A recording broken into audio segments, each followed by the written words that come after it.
ekhaya, ebhasini, emsebenzini, eofisini lakho, uphina kuphi lapho ungibukela khona manje, egameni lika Jesu Kristu waseNazaretha. Ngithangene nasekuseni ngelivi lemandla egameni lika Jesu Kristu, ngoba livi laNkulunkulu lifane madoda lasiqondisayo endleleni yokukholwa.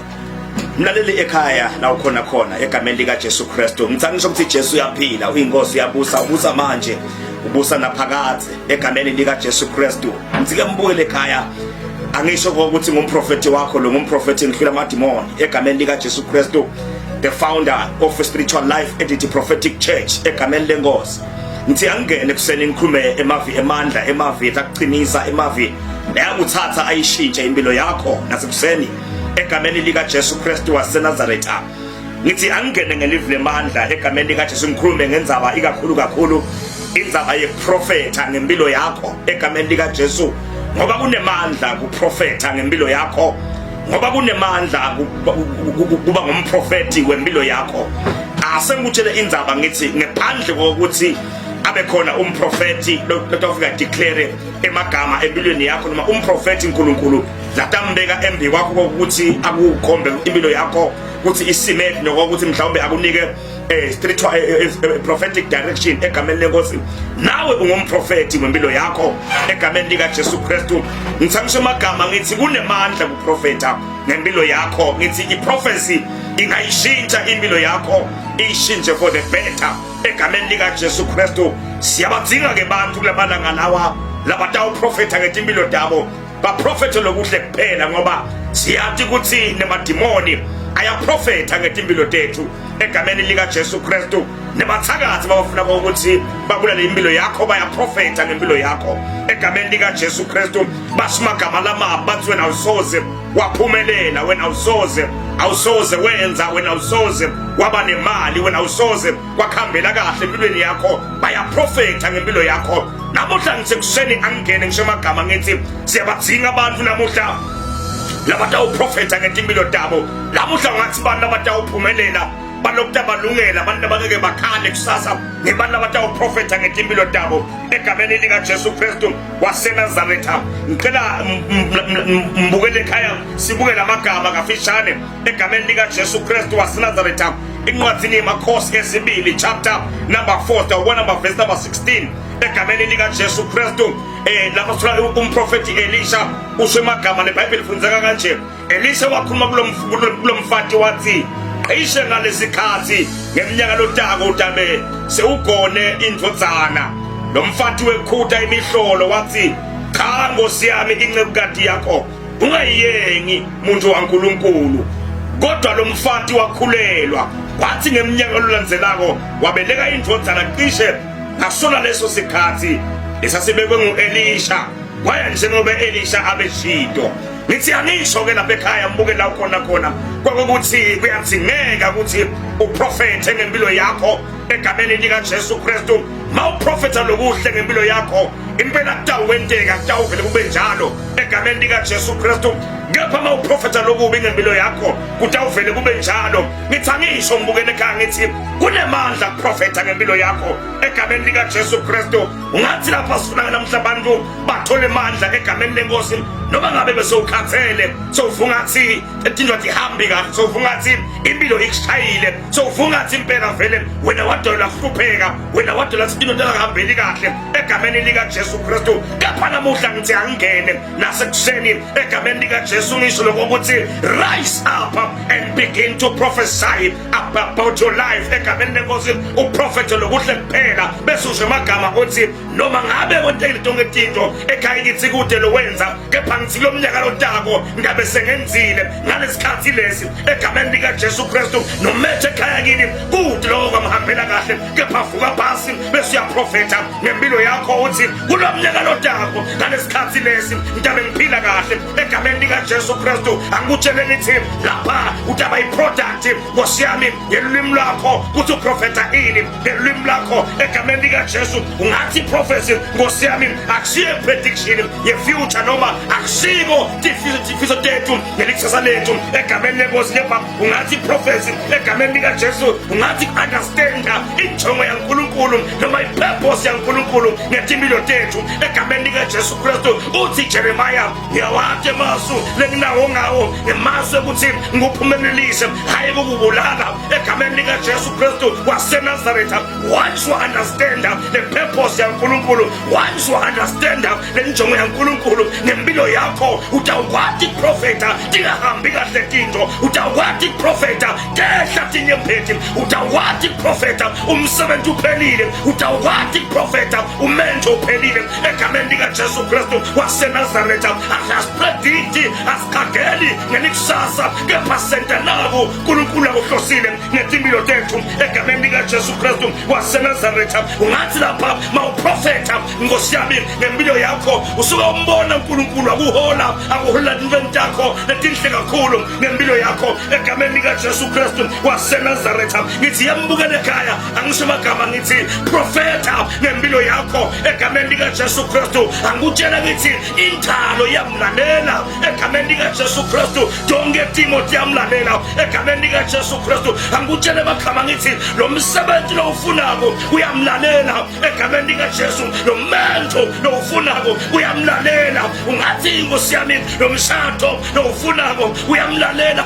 Unemadlebe uyeva egameni lika Jesu waseNazaretha. Angisho amagama khona ngithi ebhizinisi nayo ifunako iyamlalela. Mawuprofeta ngempilo yakho uthi ngiyayibona ibhizinisi yami yenda, usuke usho amagama uthi wena bhizinisi no matter la ukhona ngithi ngegama lika Jesu ngiyakuclaima ubuya kimi egameni lika Jesu Kristu. Angisho amagama ngithi iprofesi yenta tinto leti impossible bese tiyenteka egameni lika Jesu Kristu. Ungathi prophecy, it is faith in action egameni lika Jesu Kristu. Mangabe uprofeta ngempilo yakho usu exercise ukholwa lokungephakathi kwakho lokuthi my God is capable to change the situation in my life. When the Bible says there is nothing that is impossible with our God, we are going to be singing. I'm sure Magaba and Bugina Pekaya. Now, Kona, Natsik Matima, Ekamendemosi, Masipona and Metrania, Mangatin one day, Ekamendemoskapa, Nitrapekana, Kona, rise up and prophesy. Nembilo Yako. Egameni lika Jesu Kristu. There is a purpose in Kulungula Delayona. Egameni lika Jesu. Our souls are pillar in life of purpose until you understand God's purpose for your life. Egameni lika Jesu Kristu waseNazaretha. Asa uyekele kukhala, asa uyekele kubalisa, asa uyekele kutshela abangani, asa uyekele ulila egameni lenkosi. Bangani sebayathi ngenkinga yakho, tihlobo setiyathi ngenkinga yakho egameni lika Jesu. Kepha sesikhathi sokuthi uprofete the positive about your life egameni lika Jesu. Nithi rise up and prophesy about your life egameni lika Jesu Kristu waseNazaretha. Lo mbhalo iBhayibheli lapha uthi Nkosi yami egameni lenkosi, ngoba iBhayibheli li prophetic egameni lenkosi. iBhayibheli li prophetic, in other words impilo ekholwa it is prophetic egameni lika Jesu Kristu waseNazaretha. Idzinga abantu labatau rise up bese baya profeta ngetimpilo tabo egameni lika Jesu Kristu. Mawubuka indzaba yokutandwa kwaJesu egameni lika Jesu Kristu, iBhayibheli lenkosi lithi simakade wasezulwini uthumela ingelosi Gabriel, uyithumela entombini Maria nengazange seyidale umntwana. iBhayibheli lithi bekuyivirgin lesikhuluma ngayo la egameni lika Jesu Kristu. Mawubuka lo mbhalo lapha egameni lenkosi chapter 1 verse number 31 egameni lenkosi ekufunzeka kanje, utawukhulelwa utale indvodzana, uyethela ibito uthi nguJesu, uyoba mkhulu ubitwe ngokuthi indvodzana yaNkulunkulu, uyoba mkhulu ubitwe ngokuthi indvodzana yaNkulunkulu. Lo sethi kwakonke lo mbhali ushelo ukuthi le ndvodzana beyingakadalwa egameni lenkosi, le ndvodzana beyingekho Maria bekangadi ngayo. This was a prophecy egameni lenkosi. The angel was prophesying about the future egameni lenkosi. The angel was telling Mary about what will happen happen in the future. Egameni likaJesu Kristu uthi you shall conceive and you shall bear a son. Utawuthwa kuye nguJesu Kristu. Asengisho indzaba ngithi Jesu simlandzelako as our mentor. Nkosi yami is a product of a prophecy. Egameni lenkosi angisho amagama ngithi lapha ekhaya ukhona khona once you are prophet le tinto ziyakheka eveni likamoya. Egameni lenkosi when we speak with our mouth egameni lenkosi in the spiritual realm kwakheka le tinto egameni lenkosi bese tiyamanifesta egameni likaJesu Kristu. Akwenteki ngakhulunywa egameni likaJesu.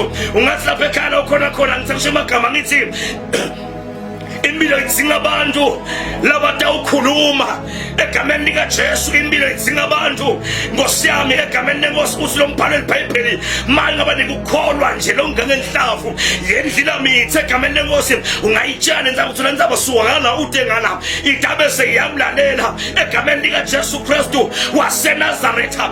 Asengutshela indzaba profeta empilweni yakho uthi wena nzaba suka wena nzaba thuthuleka egameni likaJesu. Ngabe namuhla uyahlupheka profeta uthi wena ndlala suka emndenini wami egameni likaJesu Kristu. Ngabe umndeni wakini awuphumeleli kepha profeta namuhla uthi umndeni wami uyaphumelela egameni likaJesu Kristu. Yekela kukhala yekela kubalisa sohambe tonke tindzawo ufuna lusito egameni likaJesu Kristu. Kepha ngisakutshela indzaba ngithi namhla lusito lwakho lusemlonyeni wakho ngegama likaJesu Kristu. Namhla lusito lwakho lusemlonyeni wakho. Understanding the purpose of God for your life egameni likaJesu Kristu and walk according to his purpose egameni lenkosi. Ngoba mbukele ekhaya la ukhona khona une purpose uNkulunkulu ngempilo yakho. uNkulunkulu une purpose unehlelo ngempilo yakho. Kepha until wa understand luhlelo lana lonke uNkulunkulu awusoze waphila impilo ye purpose egameni likaJesu Kristu. Rise up and prophesy. Usho ukuthi I shall die no more, I shall make no more egameni likaJesu Kristu. Ngiyahamba ngiyosebenza ngidawuphila kahle ngidawudrive imoto yakanokusho egameni likaJesu Kristu. Uprofeta ngempilo yakho. Angutshele indzaba ngithi if you are failing to prophesy for your life about your life but bathakazi batawuprofeta endzaweni yakho egameni likaJesu. If you are failing to prophesy for your life ngangutshele bathakazi batawuprofeta bakuprofetele ngempilo yakho egameni likaJesu Kristu waseNazaretha. La ukhona khona mlaleli ekhaya ngithi vuka phasi uprofete ngempilo yakho. Kupossible until you prophesy egameni likaJesu Kristu. Ngithi kusengendeka until usukume phasi wena uprofete ngempilo yakho bese uhamba wethemba uNkulunkulu lokwethembisile egameni lenkosi. Ngoba no matter how long it will take but kutawendeka egameni lenkosi. Angutshela indzaba ngithi kutawendeka sihlobo sami ekhaya. Profeta ngempilo yakho. It looks impossible but it is possible egameni lenkosi. Angikhuleke nawe mbukele ekhaya usavuka phasi uprofeta ngempilo yakho. Ngiyathi ukuthi indlela inemanyeva indlela yenyukela ihambeki.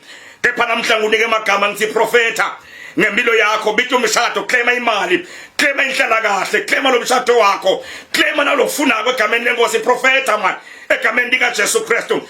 Ukholwa is about the prophecy. Impilo yethu is about prophecy egameni lenkosi. When we prophesy about our lives we are in the spiritual realm bese manifesta in the physical. Ekhaya ukhona khona mbukele ekhaya ngathi uNkulunkulu wasezulwini angakuphatha ngemandla kuyiselithemba akukhulekele. Nangumbukeli ekhaya egameni likaJesu Kristu waseNazaretha ngiyamkhulekela nasekuseni egameni likaJesu Kristu. Imandla phelile inyama ishayiwe. Kepha namuhla uNkulunkulu sokhulumile ngemprofeti wakho wathi akaprofete ngempilo yakhe kutawendeka. Ngiyamkhulekela ngiyamqinisa mphesibinzi umphemandla kuprofeta.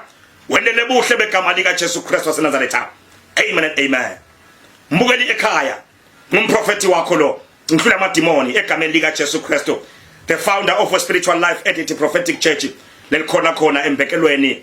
Ngithi la ukhona khona la ungibukela khona manje ekhaya egameni likaJesu Kristu. Angisho lokho ukuthi utafuna kumbona umprofeti for you one on one. Ukhona njalo ngalesithathu khona ngemgcibelo egameni likaJesu Kristu kusula nga10:30 nga11 ekuseni till late egameni likaJesu Kristu waseNazaretha. Mawufuna kumshayela uyamthola inombolo yakhe ya MTN lethi 763574 kana uyamthola sesibophala yakhe lothi 79490 106 la ukhona khona mbukele ekhaya ungathi uNkulunkulu asezulwini akakuphe amandla akuvuse noma basowufile egameni lika Jesu Kristu bese uthola amandla ekuprofeta ngempilo yakho ekhaya ukhona khona ngathi uNkulunkulu emsangakuphatha egameni lika Jesu Kristu amen.